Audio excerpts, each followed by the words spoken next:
praktikum pengelolaan limbah kali ini kita diajak ke RSUD Bung Karno untuk melihat instalasi pengelolaan air limbah di sana. Untuk jenis limbah cair di RSUD Bung Karno ini ada limbah cair B3 dan limbah cair non B3.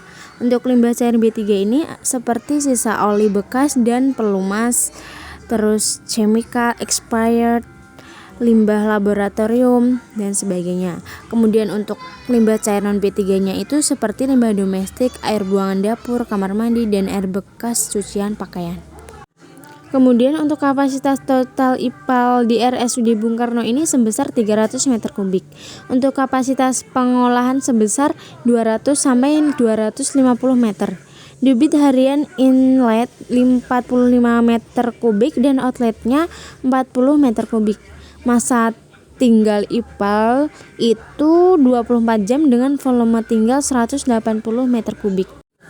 Untuk proses pengolah limbah cair pada IPAL RSUD Bung Karno ini, untuk yang pertama itu pengumpulan limbah cair. Nah, limbah cair yang dihasilkan dari kamar mandi, wastafel, spelhok, dan sebagainya dialirkan menggunakan gaya gravitasi melalui saluran plumbing yang tersedia di seluruh gedung RSBK dan berakhir pada bak kontrol. Pada aliran plumbing dari instalasi gizi dan instalasi laboratorium, terdapat grease trap dan bak pengolahan darah sebelum terhubung ke bak kontrol. Air limbah yang terkumpul di bak kontrol lalu dialirkan menuju IPAL menggunakan pompa submersible yang ada. Selanjutnya masuk ke ekualisasi. Air limbah yang dialirkan dari bak kontrol pertama akan masuk ke bak ekualisasi IPAL. Pada bak ekualisasi ini berfungsi sebagai penampung air limbah sebelum menuju unit pengolahan. Lalu masuk ke kolam anoksik atau buffer. Pengolahan anoksik adalah suatu pengolahan yang kondisinya sudah tidak terdapat oksigen terlarut lagi atau oksigen bebas lagi. Sehingga mikroorganisme yang akan mengolah air limbah perlu melepaskan oksigen terikat dalam bentuk senyawa nitrat atau nitrit. Kemudian masuk proses aerasi.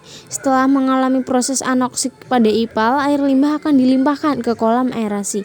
Pada kolam ini, air limbah mendapat sirkulasi udara dari root blower yang nantinya udara ini akan digunakan oleh bakteri aerob untuk bertahan hidup.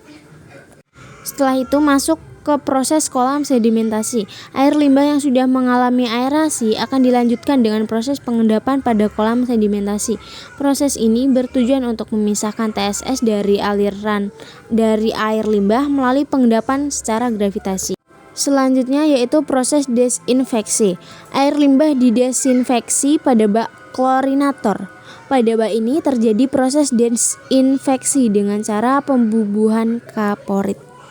Kemudian masuk proses filtrasi. Setelah limbah cair mengalami proses desinfeksi, dilanjutkan proses filtrasi untuk penjernihan akhir.